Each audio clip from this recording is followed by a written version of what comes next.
Hello, welcome everyone. My name is Leela Rhodes and I'll be your moderator today. Thank you so much for joining us here at NetCom Learning, a market leader in promoting lifelong learning, training, and talent development solutions.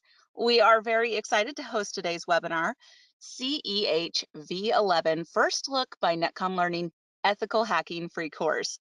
And presenting today's topic is Tom Updegrove.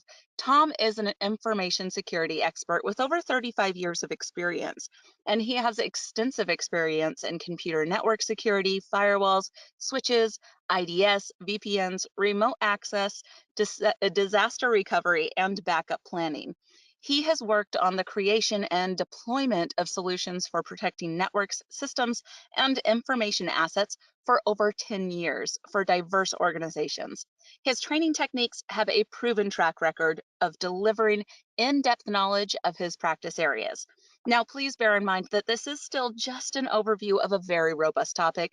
We do offer a collection of technical and business courses that can be tailored towards your specific requirements, though. So if you're interested in a further discussion about any of those, you can make an appointment with our learning consultants through our website at www.netcomlearning.com. NetCom Learning helps customers build innovative learning organizations by achieving a smarter workforce, adopting change, and driving growth. We do this with a broad catalog of offerings, developing customized learning plans, and our global delivery capabilities. Since 1998, we have been empowering organizations with our managed learning services to help them reach optimal performance results and address challenges. NetCom Learning offers a comprehensive training portfolio for security courses. Our upcoming classes include various trainings on Certified Ethical Hacker V11, Certified Network Defender V2, Computer Hacking Forensic Investigator V11, and many more.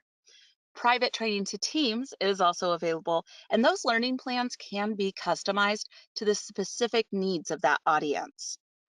You can also access a variety of security marketing assets, such as the free 1-hour training, free on-demand training, and blogs by clicking on the available webinar handout. And these offerings can also be found with a simple search on our website at www.netcomlearning.com. And now I'm going to go ahead and pass the time over to Tom to present. Tom, you should be able to share your screen now. Here we go. Thank you, Leela. Thank you for that wonderful introduction. Thank you for joining us. Let's get my slides up here. So this is my favorite course, by the way, ethical hacking.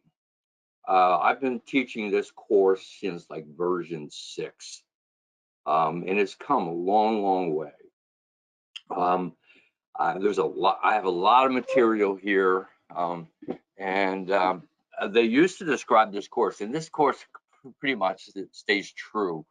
And I may be a little dated when I run this line, but they said that the course is like the bullet train scene from Mission Impossible. So in one of the Mission Impossible movies, there was this rapid, fight scene on the train, and it just, it goes on for like 5 minutes, if anybody remembers the movie.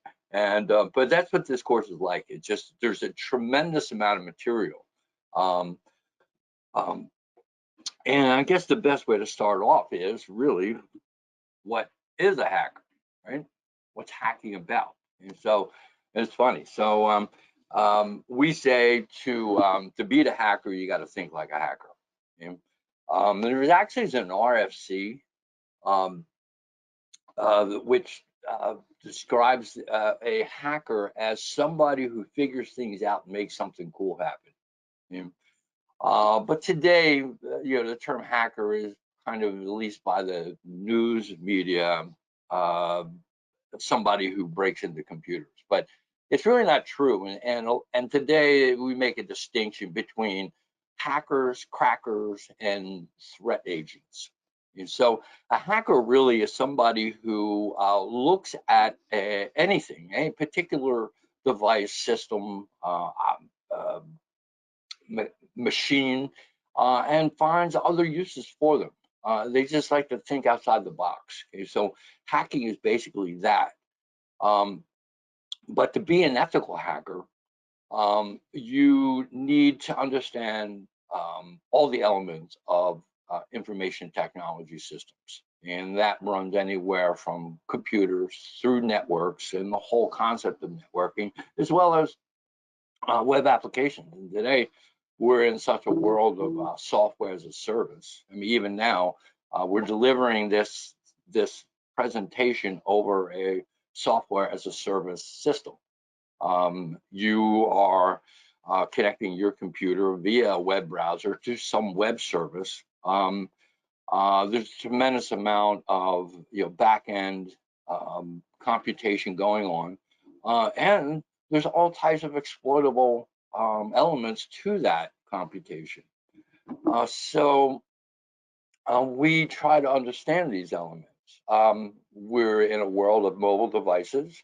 There is what's known as operational technology and industrial technology. We have radio signals, everything from Wi-Fi to Zigbee. Today, we're in a world of IoT, or what we call the Internet of Things, or the Internet of Everything at this point. So we have devices that are connected to the Internet.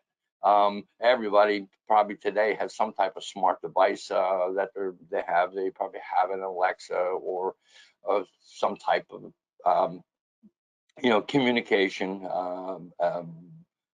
voice activated attendant, and so on. So in a sense, hacking is just that. It's a way of exploiting, in our reference, it's a way of exploiting system vulnerabilities and compromising security. Hackers steal, pilfer, they test. Today, there's a tremendous amount of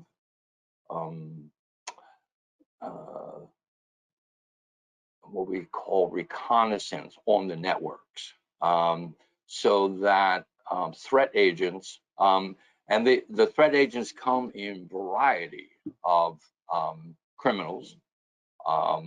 The lowest we call a script kiddie, or someone who can take tools, free tools that are available on the internet, take those tools and use them to determine and exploit networks. In fact, with this whole war that's going on in Ukraine, there are hackers around the world that have teamed together to hack Russia. It's not something that is approved by any government, but people have actually taken it upon themselves to become hacktivists, right? So whenever there's a cause and people need to rise up and to make a stand, they call that hacktivism. Or if we're in the, I guess the purest form, is some form of activism itself. But for the most part, hackers are individuals with excellent computer skills. They just like working with machines. They get an enjoyment out of it. I know I do, and that's what's pretty much brought me into this area.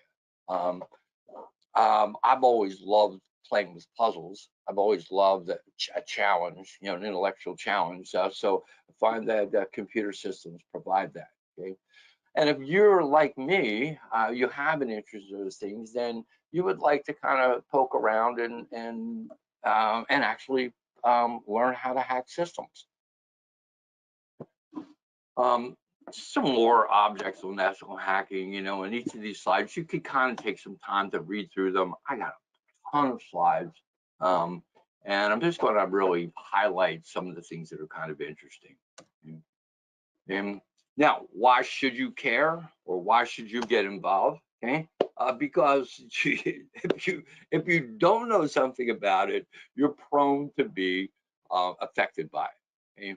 If you don't know about ransomware, you don't know about viruses, you don't know that people are out there trying to steal your data, then you're more apt to be a victim by it. And so today we need to understand that people are sending malicious emails that are, if you click on the link, something weird is going to happen to your machine. And if that's going to happen, then you need some type of protection, need something, some prophylactic divider, something that can protect you from someone getting into your bank account and emptying it, or stealing your Bitcoin, or in some cases it's just bad. Well, I don't really have anything to steal. Well, the hacker is going to compromise your system and then use that as a launching base into other systems. And don't think that your phone is not invulnerable or not apt to get exploited this way. It certainly can. Okay? So don't be like this guy. Okay? This is just some thoughts about what happens. Okay, we all are connecting to the internet, and this is what happens in 60 seconds on the internet. These are all things that you probably, if you have an iPhone and you have iTunes on your computer, well, as soon as you turn your computer on, connect to the internet, which most of us do automatically, your computer's talking to Apple. Okay? If you're an Instagrammer, it's talking to Instagram. You might be hitting Twitter. So what's happening? Both your phone and your computer are constantly checking in. They're sending keep alives to these elements, these web services out there. So depending upon how convenient you want to be, you're going to be talking to these. Okay? This is an old slide, going back to 2016, but these are the type of threats that are out there. And what is a threat? A threat is any potential exploitation that can happen. Okay? So we may not be vulnerable to the threats. You may have a higher level of preparedness and readiness. So you may not be as vulnerable, but there are a lot of systems out there. In fact, in this one article I listened to last night about this hacker group that is this activistic group. They claim that the Belarusian railroads are still running Windows XP. Which is an extremely vulnerable, exploitable system. And so they're finding that they're really not having problems at all. Okay? And then you go, wow, Windows XP, who would be crazy enough to running that? There's somebody out there still running Windows 95. Mainly because they have some legacy software that might give them some kind of quoting system, but they're running it. There's a tremendous amount of vulnerable and soft systems out there. And so the phases of ethical hacking. So this is a good slide in itself because it really lays out the 5 stages. And we'll kind of roughly hit them. So reconnaissance. Before you do anything in ethical hacking, you need to understand, you need a mission, right? It's kind of like you get back in Mission Impossible, they describe the mission and say, do you want to accept the mission? So let's say as a hacker, I'm given a mission. Okay? Usually for me, they come in via a request, either a phone call or an email, saying that someone has been exploited and they want to understand how it happened, try to discover where the vulnerabilities are, and then put up better defenses in the future so it doesn't happen again, so that we can learn from our mistakes. This is really the scientific process. We need to make observations about the particular task at hand. From those observations, we can draw certain inferences, certain hypotheses. What happens in the scientific method is when we have an hypothesis, we prove if it is true or false. Did they get into our system via email? Or did they get into our system because somebody clicked a link on a website? And so we need to be able to ascertain if that is true. When we can do that, we would know how they gained access into the system. Okay, so this method can be used both in terms of determining how a company was compromised and also how to compromise a company. A network defender wants to know how it happens so they can put up better defenses. An ethical hacker wants to know how they can do it, how they can get into the system. So the ethical hacker is certainly a more assertive type of approach to network defense. Once we gather our information about our target, for instance, what kind of websites do they have? And you can see there's going to be some really great tools for it. But what kind of technology they're using? I might look up something like what types of people are they employing? Do they have any one-ads out for jobs? And maybe they're looking for a Microsoft Azure expert. So, oh, okay, so they're probably using Azure as their cloud backbone. Or maybe it might be Exchange, looking for an Exchange administrator, or it could be a Oracle database manager. So this helps us to gather some information about that particular client, that particular target. Once we gather all our information, we go into what we call scanning. And so scanning is running certain tools against the network. And the quintessential scanning tool is called Nmap. Hopefully I can get a little opportunity to even pull some of these tools out for you and see if we have enough time. So with my Nmap tool, I can then send certain packets that I create against the network. For instance, I could map out a network in Russia. I could determine what type of operating system it is, what type of ports that are open.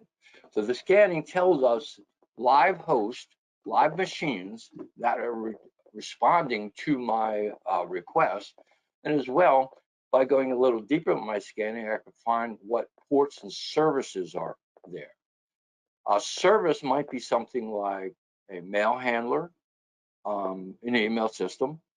It could be some type of over communications channel. It could be something like FTP, file transport protocol, which is used a lot by publishing companies. So it's very much still alive. It's out there. It could be any number. Microsoft has a number of types of protocols that communicate. Linux usually communicates in what we call an SSH channel or secure shell, which is usually TCP port 22. There's Telnet. And of course, the most famous of all ports, port 80, are web services. If the web services are in a encrypted form, then it's port 443, which would be HTTPS. And today, almost all web communications are done in a encrypted fashion. That information that I gather from doing my scanning allows me to build a battle plan. And that battle plan allows me to gain access into a system. I may find that they're running a very old form of a email server. And I can look the version of the email server up in a vulnerability dictionary. Oh, and from there, I can determine what type of an attack to mount against it.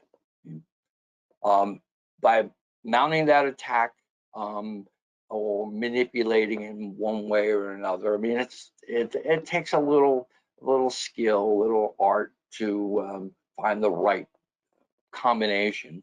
I could gain access to the system. This is what happens when hackers get in a system. They found a way to gain access, and then they maintain that access.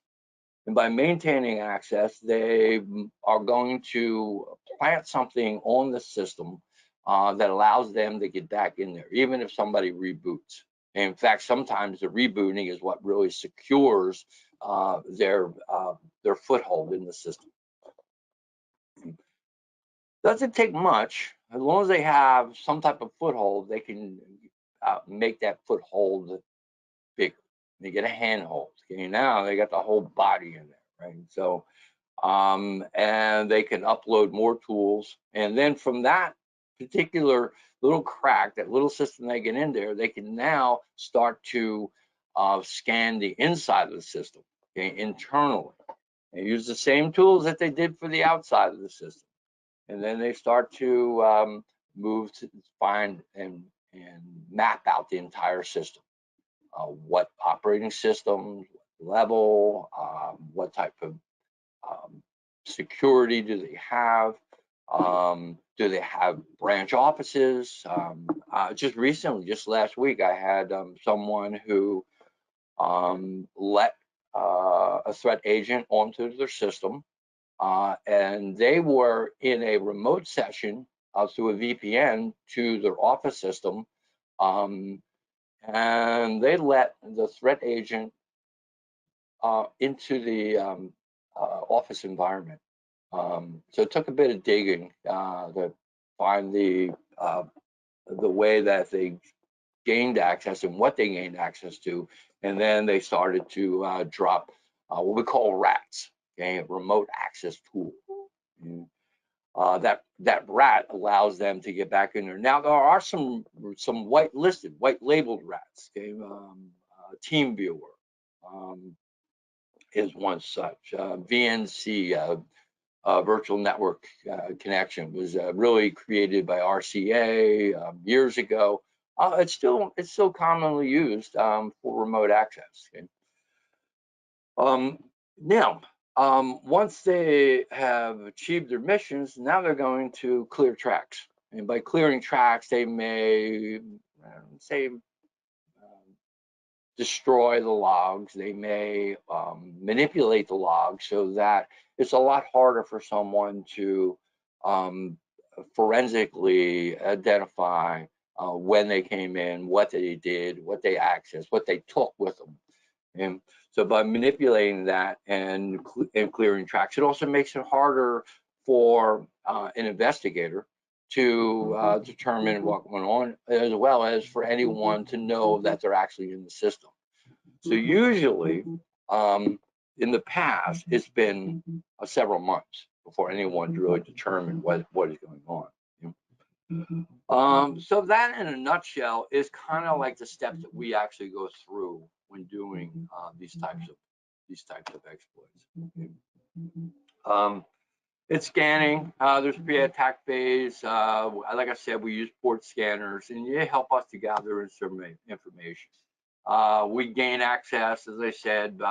And when we gain access, ideally, you may only gain access at a little level, like I said, a foothold. You get a little crack in the system, but through this privilege escalation, we can raise our level of permission from system to administrator. And that would certainly allow us to be privy to maybe the human resource files. Okay? So we can gather a lot of times people think they have stuff hidden, but it's not. You know, all you need is the proper level of permission to get to it. Maintain access. usually a Trojan used for this, or they backdoor. And sometimes backdoors are actually in the system. Sometimes it's a backdoor is just something that's left by a programmer. It was a hook that they used in order to be able to debug the system. Maybe it was never removed. Okay? A lot of times these types of backdoors are called zero-day exploits. So a zero-day exploit is something that is not known to anyone. We discovered we see some traits of machines being compromised. We're not sure how it's being done. Sometimes a zero-day exploit is only known to a certain select few, and they save it until they have a time of need. The famous Stuxnet exploit that is thought to have been done in conjunction of Israel and United States against the Iranian nuclear centrifuges was, I think it was 3 or 4 zero-day exploits that they knew would be able to exploit the system, and they just saved them for a rainy day. Clearing tracks, as I say, the ways of just continuing unnoticed and uncaught, avoiding suspicion, but also to mask and to make it difficult to track. It'd be like, an Indian tracker could track, say, someone, that I guess escaped jail and was out on the trail. They could follow the tracks, the breadcrumbs that they would leave, the trail. So the escapee would wipe some leaves and brushes and try to disguise the trail. So and actually everyone's going to try to cover their tracks, and if they don't, then that tells us something about the sophistication and maturity of the attacker itself. Maybe it was just a 15-year-old kid.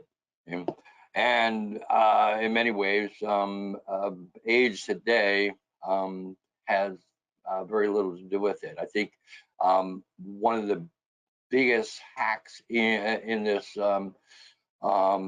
exploitation of Russia's web services are done by teenagers. So anyway, that's all on the network. We also have a whole other game that's done in web services. Web services play a very, very big part. Everything that we're pretty much doing on our phone is web services. You have an app. That app is really just a constrained interface, a constrained way of connecting to a web service. A web service is going to deliver information for us. So a lot of, I would say, probably on mobile devices, probably 95% of what we do is all web services. It's done over a network layer, but very much becoming the ultimate goal. So you're going to spend the whole period of time just looking at, again, footprinting web services and what goes on. Collecting information, collecting organizations' information, and so on. A little bit more network scanning, and then we get to looking at malware. Okay, so malware is we generally spend a couple hours really looking at this. This is one of the most fun parts of the course, I got to tell you, because we get to play with some live actual malware tools. Okay? Malware, what is it? Usually 3 types: Trojans, worms, and viruses. You need to know the differences between the 3, but today most of it's kind of combined together into a term just called malware, because it has a little bit of each. A virus usually we're kind of in early days we're kind of destructive. A virus needs a host. It needs some type of a DLL or an EXE to kind of invade, and it needs a host, just like a real virus. Needs a host, just like COVID. A worm, on the other hand, is different. A worm is network aware. So worms worm their way through networks. And so if your machine became compromised through a virus, say, and it had a worm-like feature, it's going to look for other computers to infect. Okay? A Trojan is a type of program that seemed like a normal thing. Hey, man, I got this free game, download. I can download it, and you install it, it's like, it's a fun game, but you didn't realize that it installed something else that you really didn't pick up. And it all depends on the sophistication of your endpoint protection, what they used to call antivirus, because endpoint protection really needs to look at all these things. But if it doesn't have a signature, and it's not behaving according to the algorithms, the heuristic algorithms that your endpoint protection is looking for, okay, it could very well be operating in your system and you don't know. Hence, we do spend some time looking at all these different ways that people do this. Web server. So a web server is a type of computer that provides web services. Most of the web services today run in virtual machines. That's another area that we kind of deal with. But we work in virtual machines that are hosted in the cloud. And if you've ever seen a cloud data center, it's amazing. Imagine a airplane hangar the size of a football field, with tractor trailers stacked 2 and 3 high, all full of blade servers. So there's definitely hardware, at that level, but there's a hypervisor and then virtual machines built on top of that. But if someone could worm their way through the web application into the web server, they could take command of that, okay, and more, and then exploit more virtual machines. So it's pretty wild the way all this works. Right, so web server attacks, user accounts, website defacement. I've had this happens a lot, okay, because everybody has a website. My niece is getting married in June. Okay, they put up a website to announce their wedding. Okay? I thought it was kind of interesting, but when I looked at the website, I noticed that there was no SSL, there was no secure lock. There was a warning that it was not a secure site, and it's probably very easily hackable, very easily hackable. As are many websites. So there's a lot of websites that are out there that are just 10, 15 years old, 20 years old, and haven't been updated. Just old technology and very exploitable stuff. And so if I could, defacement is one thing. That's just like fun. That's what kids do. But there could be an exploitation of the web server itself, and then I could then turn it into a spam server, and I could start sending spam out and getting money for it, because I would get so much for each email that's opened. And it's kind of like the way these crime gangs work. It's like a digital multi-level marketing.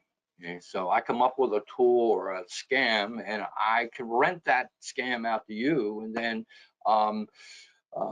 I get paid some rent on it, you get paid some rent on it, and we all make a little money. And so, and for some areas of the world, this is considered putting bread and butter, putting food on the table.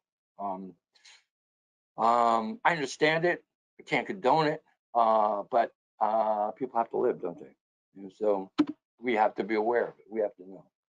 These are just some ways that things are happening in there. It's a pretty deep dive into forms of attacks. The two big ones are SQL injection. System query language is the language of data of the databases. By understanding and being able to format a system query properly, it's very possible to get into a database, change the price of a product, buy the product and get a refund along with the product. Would that be kind of cool? Huh? Another big one is cross-site scripting.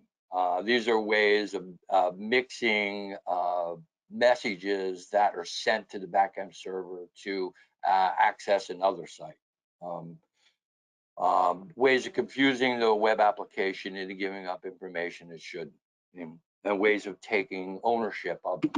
So, who's responsible for my data in the cloud?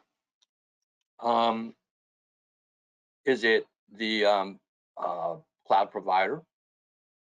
Is it you, me, him? It's a shared responsibility. We both need to, and we need to understand that. Okay, that you need to secure that data, and it depends on the type of cloud service that you're using, because there is what we call infrastructure as a service, platform as a service, and software as a service. And infrastructure as a service really gives us the type of computing whereby we can actually build our own servers, connections between those servers. We can build an entire world of computing services and servers in the cloud, and we're responsible for everything that we build. Whereas platform as a service is, I may have a web application that I want to run. I don't really need to be running a server per se in an operating system. Microsoft Azure is very, very good for this. So I just run that application. It's kind of like really running a website. I run an application. I don't really manage the server, but it's possible to actually go from that web application and manipulate yourself into the actual operating system itself. And then there's software as a service, something like Salesforce or anything that we're using really, but the QuickBooks Online, software as a service. So the provider actually updates the servers, updates the application. We're responsible for our data in there. But even then, we want to make sure that we hold on to the keys and the access to that. We don't want to be able to allow someone into the cloud services. And remember, as soon as you go into any type of cloud-based environment, you went from, let's say, you had a small company with 100 users. Okay? I don't know, maybe with home users and everything, maybe 250 people accessing that system. Okay, so you have to protect that system of 250 people. And you go to the cloud, you just opened your system up to 5 billion people. Okay? It's a big world. It's very connected. Okay? That's why I think 5 billion plus internet users today. And NIST is provides an architecture for the way cloud structure should be done. These are some of the things that you need to know. Some of the attacks that happen in the cloud, some of the threats that happen, inadequate infrastructure design and planning, conflicts between client hardening, loss of operation. More or less, it's possible to lose your logs. And malicious insiders. What is that? Okay? That's somebody who works for the company, may steal the secret sauce or the formula to the secret sauce and then release that. Possible. Your job as the ethical hacker is to try to figure out just how, where are the vulnerabilities here? Is there a proper design? Can we improve the design? Because what we want to get from ethically hacking a system is, do we need to update the design?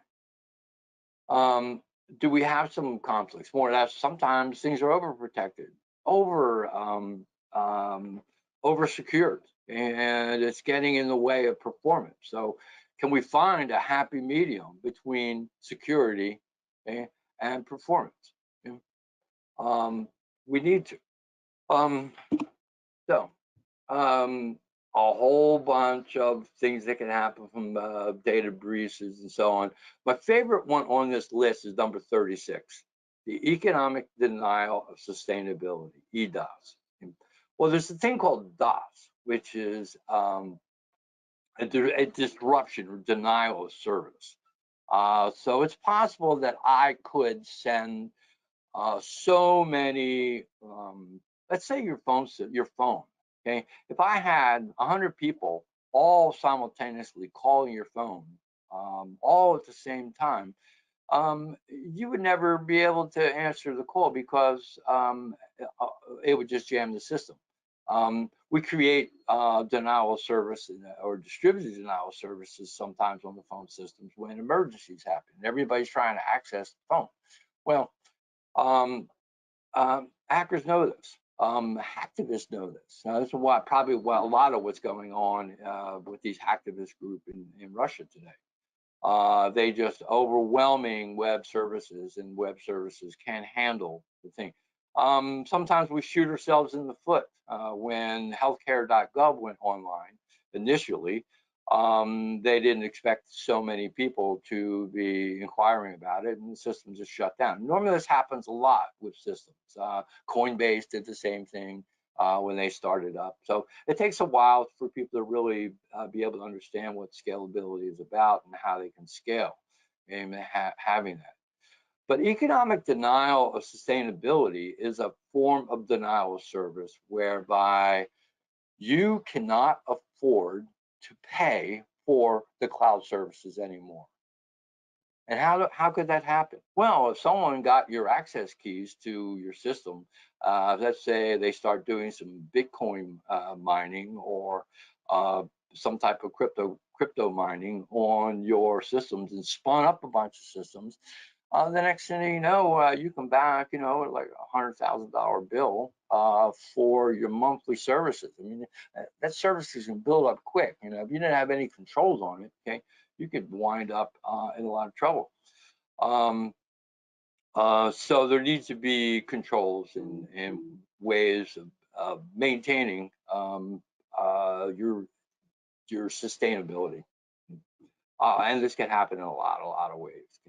Okay. So we get into what one of the things that ethical hackers or pen testers, which is another term for it, do. We do vulnerability assessments and penetration testing. We do security audits as well. Okay? So this is a great slide here. Okay, this is Holly Hunter in the UFC getting nailed. So this is pen testing 101 in the MMA world. Okay, you can have, as Mike Tyson said, everybody has a plan until they get punched in the face.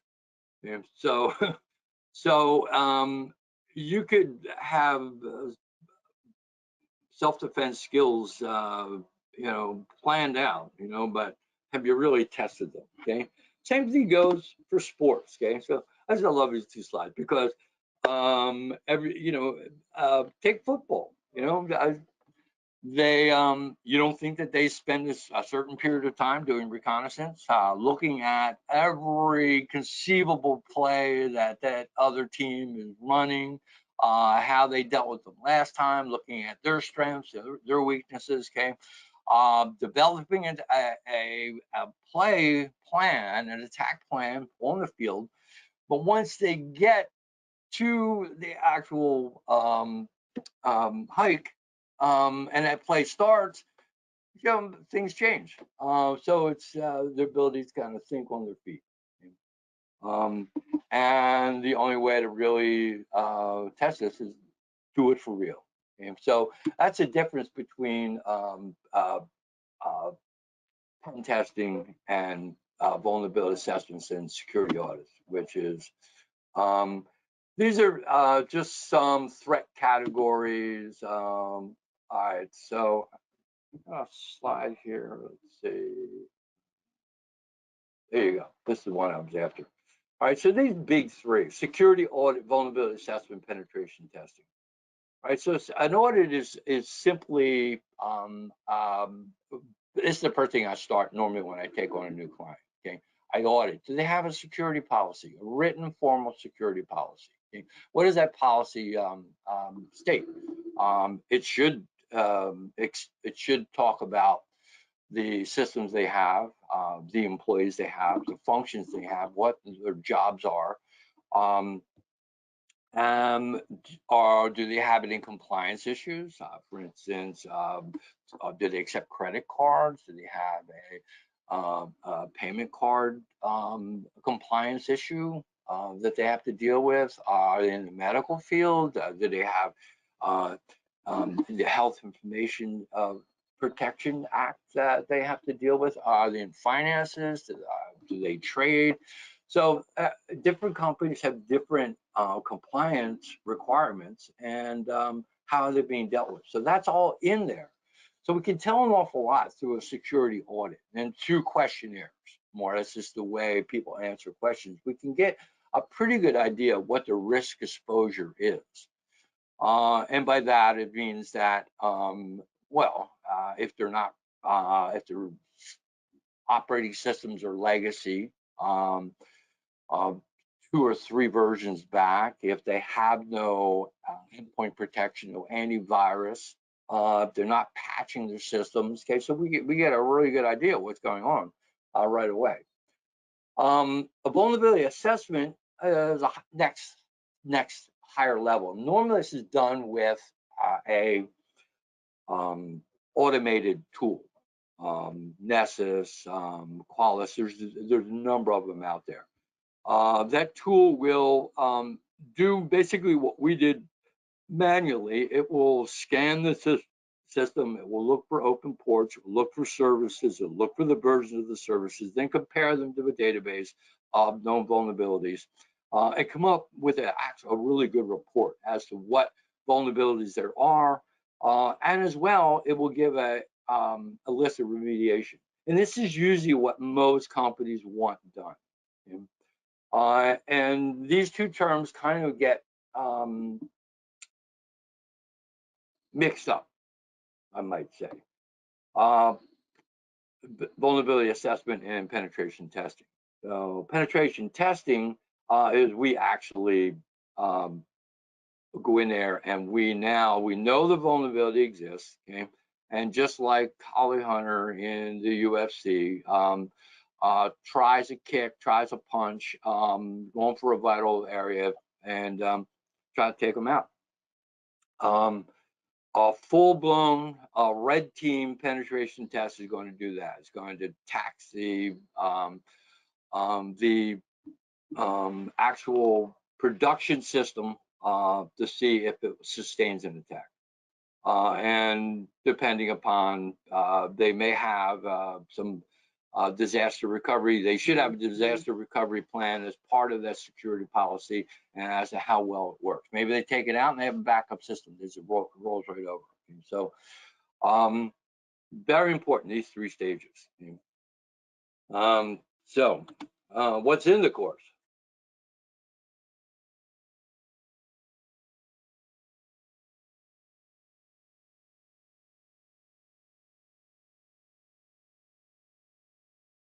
We're going to hear from Nishad. He's our Director of Inside Sales.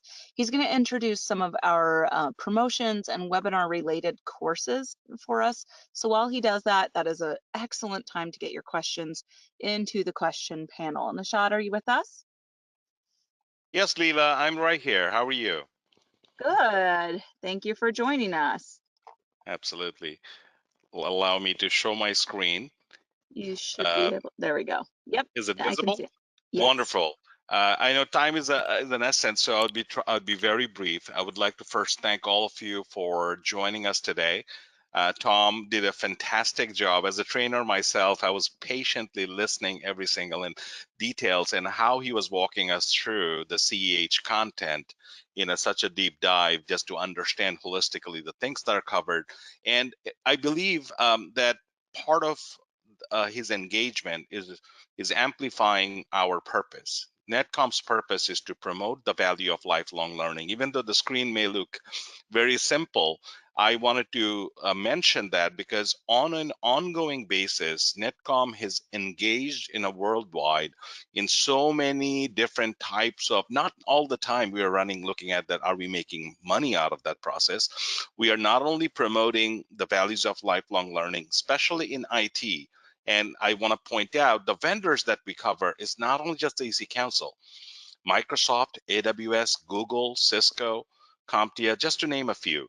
So just to point out the breadth of technology offerings that we have on an ongoing basis is enormous, which leads me to some of the important things that I want to bring it to your attention. Number one, on a cybersecurity, if you are representing an organization that if you have a specific topic that you would like to deliver for your organization, for your colleagues only, we can set up a free masterclass for you.